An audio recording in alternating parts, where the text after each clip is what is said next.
Hi, welcome to Scholar Talks at Cypress High School. My name is Mrs. Freed and I'm the human anatomy teacher here. It's my idea to start these Scholar Talks here at Cypress High School last year, and we are now in our second year of doing it. What we've done over the last 2 weeks is I've asked all the students to kind of answer this driving question. It involves looking at science in the next 30 years. The students could choose any topic that they wanted to. They just had to look at it in the scope of a 30-year time period, and it had to be science related.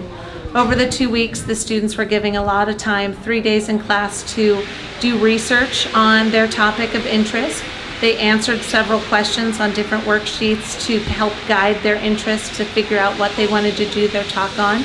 And then we started in baby steps, doing a 1-minute presentation with their table groups where they kind of got to vent their ideas and get some critical friends feedback from the students sitting at their table groups.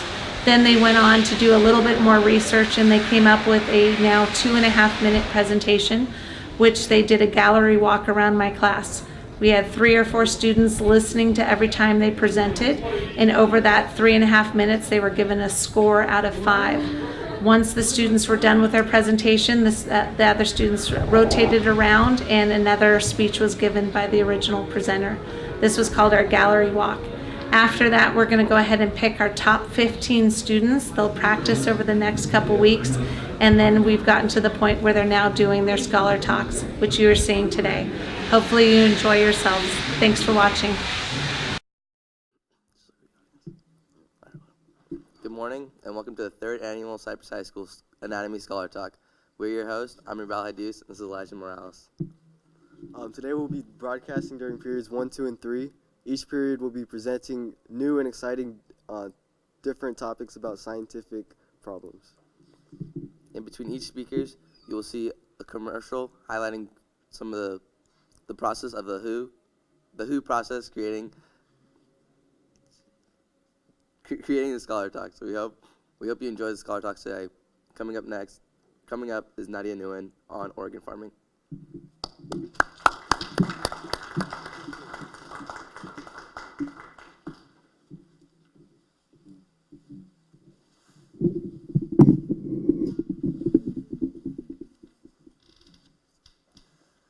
So life may be priceless, but a human heart goes for about $1 million. Now that's a pretty sweet deal for your average college kid paying off student loans.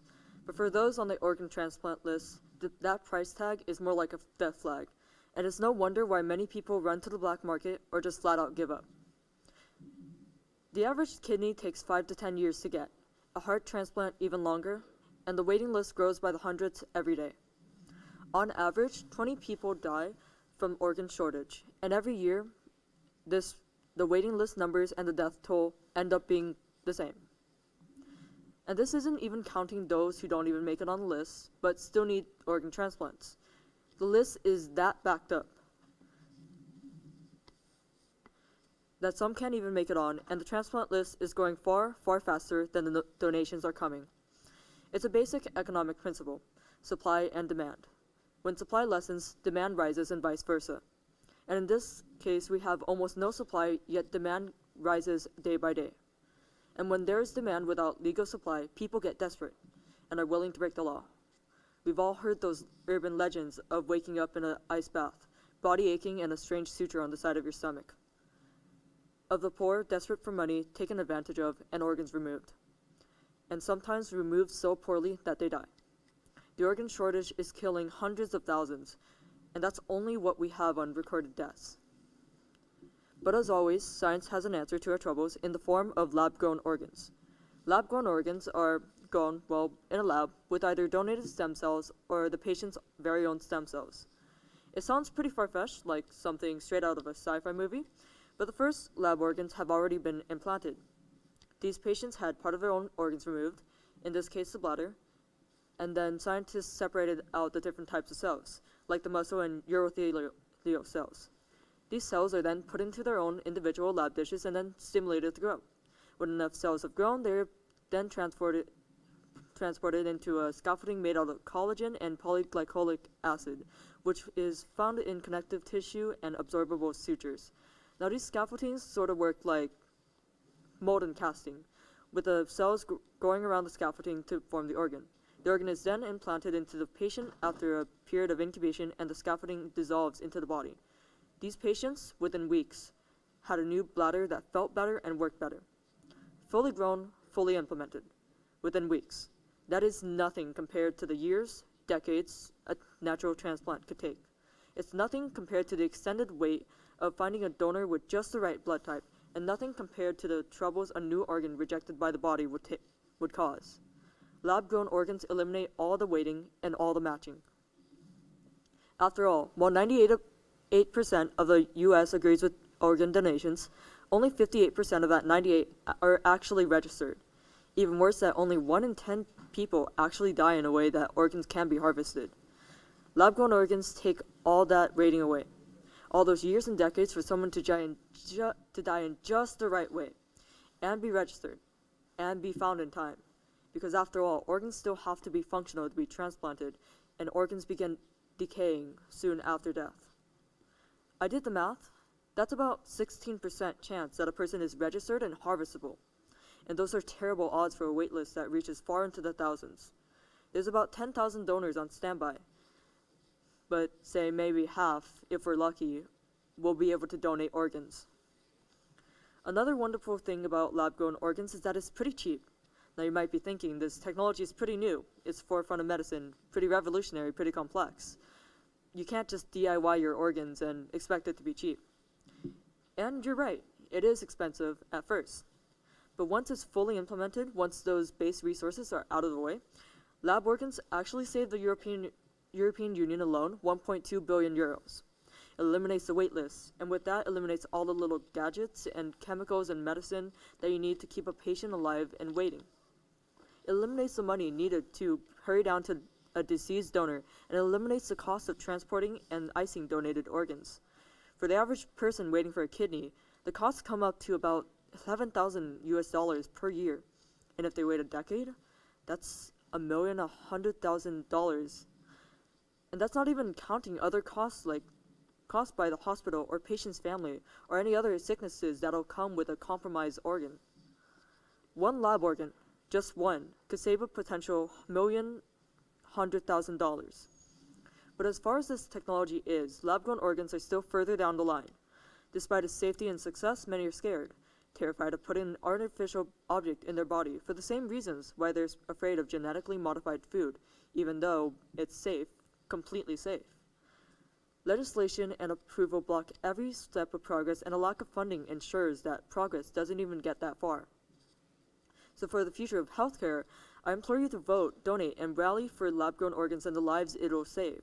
Vote to get organs through legal barriers and into patients. Donate to grow organs instead of harvesting them, and rally to push this research into the height of what it can do. Because while other solutions to organ shortages are being looked into, they're not quite as efficient as just growing your own organs.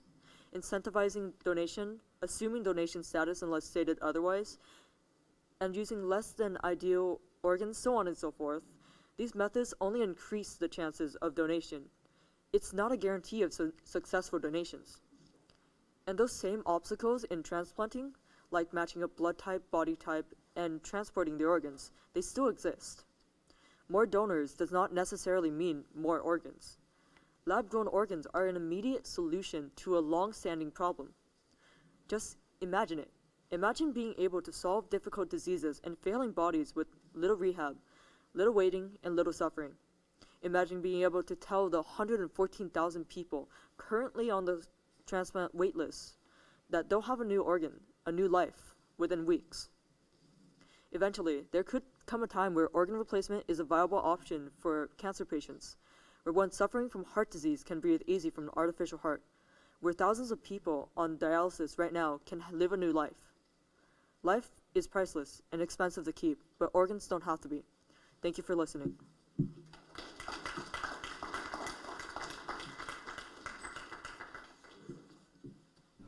Alright, so right now what we're doing in class is we're basically researching and fine-tuning our research to see what we want into our presentations and what we don't want.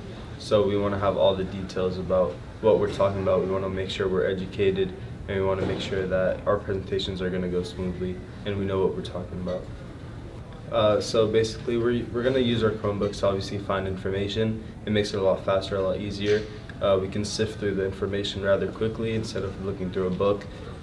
We can also take all the information that we found and directly put it into a Google Doc and organize our thoughts a lot better. So it's individual because it's our own information that we want to gather. It's about something that we're passionate about. So I'm passionate. I'm doing it about the workplace and about how exercise and the workplace fit hand in hand. So basically, it's all about what you want to do and how you want to do it. Great job to you, Nadia. Up next, we have Anthony Delgado speaking on the importance of mental health with his topic titled, How Are You?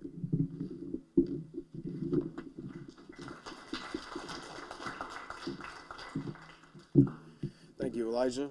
Now, I'm not going to lie. I'm a little nervous right now, but that's just how it is before a presentation. So today, before I start my discussion or topic or whatever you like to call it, I'd like to ask all of you a question. Now, you don't have to answer out loud. You can answer it within yourselves. And my question is, well, how are you? Now, if I had to guess, many of you probably said you're doing good, fine, decent, or could be better. And the problem with these answers is that they're very broad, and most of the time they're a lie. You know, how many times, when we go home, our parents ask us, how was your day? And we know we had a horrible day, but we just tell them, it was all right. So today, I'm going to take a look into a student's life and why mental health is so important. When I talk about mental health, I like to think about it as a tree because it's this main subject, but there are many branches to it. Mental health is very diverse. So for a student's life, I'll start with my own. I went to preschool. I don't know if anyone here went to preschool. It's like a little brother of kindergarten. Preschool was fun. There was a lot of freedom. We could play whenever we wanted to. We could go out on the playgrounds. We just had a great time, and my favorite part was we can sleep whenever we wanted to. Obviously now, when you try to sleep in class, the teachers, they're like alarm clocks. They try to wake you up. So not much freedom, but when I went to, then I went to elementary. It was fine, doable. There wasn't much stress in that either. But once I hit middle school, that's where responsibility was introduced. And responsibility, I believe, responsibility is important, but it brings a couple stress factors. I remember now going into, when I went to middle school, I started getting those assignments. They were more complex. It wasn't just, mathematics wasn't just 1 + 1. We got more into geometry and algebra and all these other things. And I remember staying up late, not getting enough sleep. So that caused a lot of stress for me. And then once I hit high school, not only did I suffer, I also saw many of my friends and just my classmates in general just being more tired and not motivated to come to school. I often asked them, how are you doing? And then they just said, no, my day's not going well. And some of them, it led to even worse, depression, anxiety, drugs and alcohol. And some people said, you know what, I want to drop out. So and if you notice, they're very negative answers. So it led me, to a question, what exactly happened? Because, my mom asked me how I do in school and how I'm doing, and then, I tell her the truth, saying it's okay, it could be better. And the ironic part is because when I was younger, going to preschool, and she asked me, how my day was, I'd be excited. I'd jump up and down. Someone said school, and I was excited. And now when you mention school to someone, they're just like moaning, and they have their head down on their desk. So what exactly happened was a question I asked myself. Once I hit high school, it was just more complex. We all have a goal to graduate. To graduate. Some of us want to go to college. Some of us might even have jobs. All those things come into stress factors. And what happens when we have a lot of stress?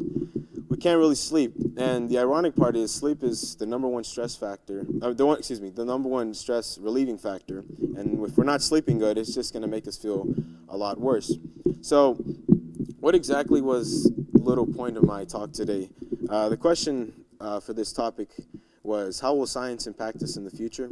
But I like to think that we're science, because technically, if we want to go scientific with it, we're made up of atoms, and that's a lot of stuff. But we're made up of science, and I like to think the real question is, how will we impact the future? You know, high school has been an interesting experience for me. The first couple of years, they've been a challenge, but if I didn't have my friends and my family to communicate, you know, it would make the ride a lot tougher. But thanks to my family and friends and communication, and even to some of my teachers, I managed to communicate with them sometimes, and I think that's very important, that we all communicate with each other when we're feeling down, because at the end of the day, in reality, it doesn't matter about the next invention, it doesn't matter about the next medicine we have. At the end of the day, it's really us. It'll only be us at the end of the day, and I think that if we communicate with each other and we just help each other out in the future, then I like to think the future will maintain well. Thank you.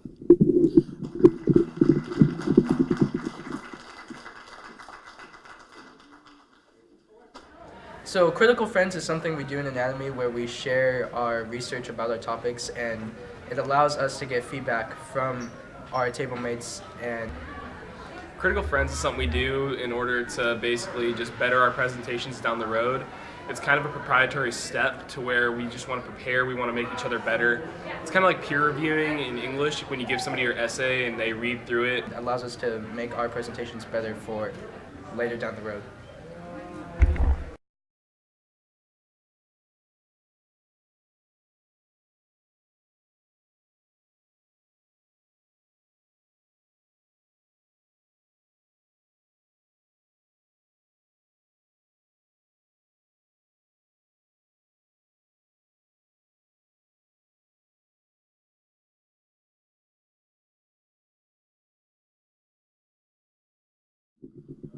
Stay.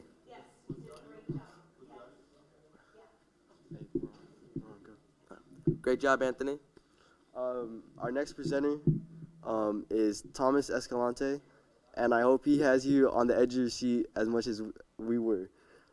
He's going to be speaking on about an Orwellian future.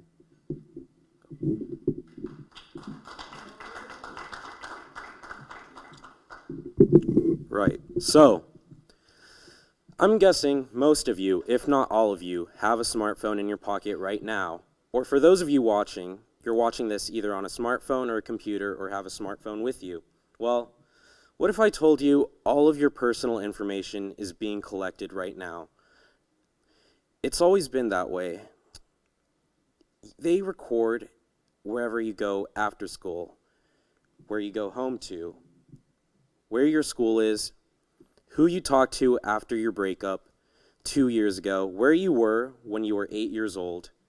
And this information doesn't need to be kept, but it's seen as valuable to not just companies that you've heard like Amazon and Facebook in the news, but our own government.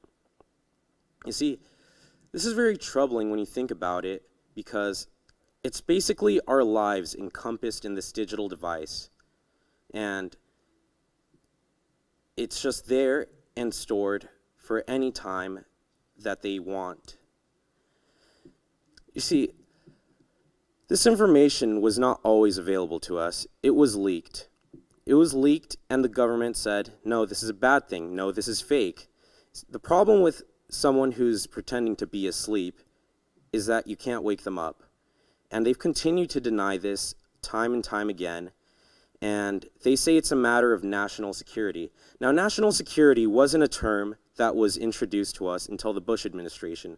Before that, it was called state security, and that was to protect the people. However, they said that harm would be done by releasing those documents back in 2013 when Edward Snowden released over 1 million documents. However, it's 2020, and we have yet to see any possible harm that could have been done to us, and no actual harm has been done, yet they're still trying to keep this from us. And this isn't anything new. This dates back all the way to the Vietnam War, when Daniel Ellsberg released the Pentagon Papers, and the government did pretty much the same thing. And you have to think about this. What's worse, a war built on lies or the revelation of those lies? And you might also be thinking, how is this legal that they're doing this? And why can they view this? Don't they need at least a search warrant? Because that's our Fourth Amendment right. Well, no, actually. You clicked a button that said, I agree to the terms of service, and that opened the door for them to do all of this. You didn't really read that 600-page document, did you? No. No one did.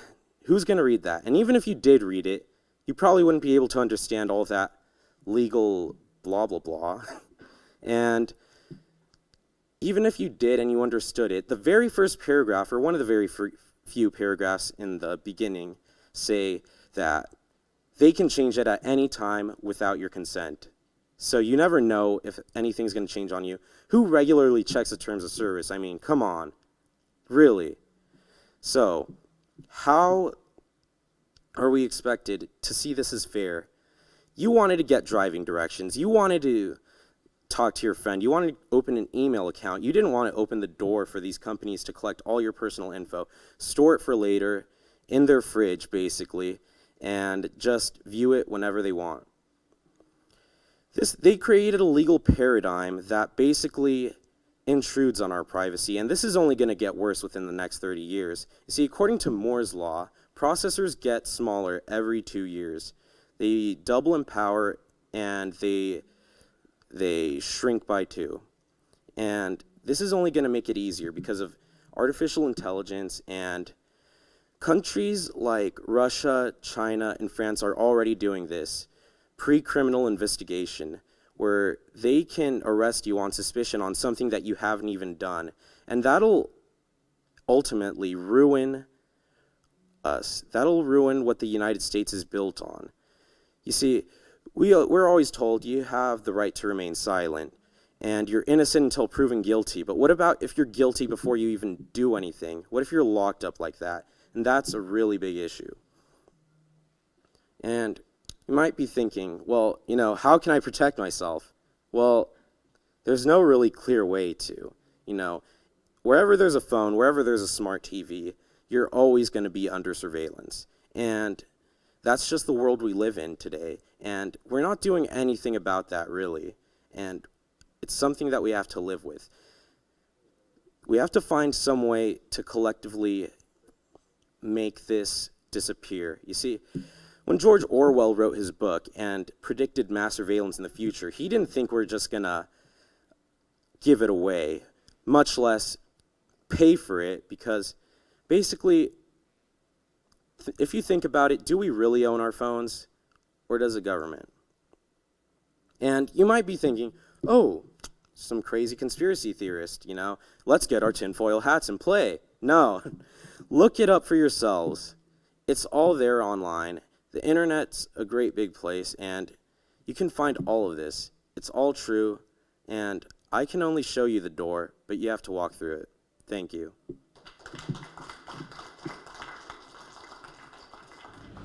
So hi, my name is Angelina, and I did the gallery walk. It was actually pretty fun. You actually share what you learned to others, and they actually learned something. Like 3 of the other guys in my group, when I was sharing my presentation, they were actually pretty interested in the topic, and they didn't know the facts that I had. And getting to collaborate with different peers was really cool as well.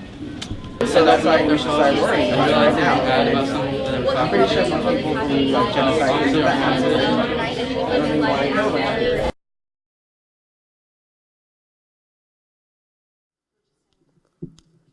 That concludes first period. We'll tune him back in on period 2. Thank you.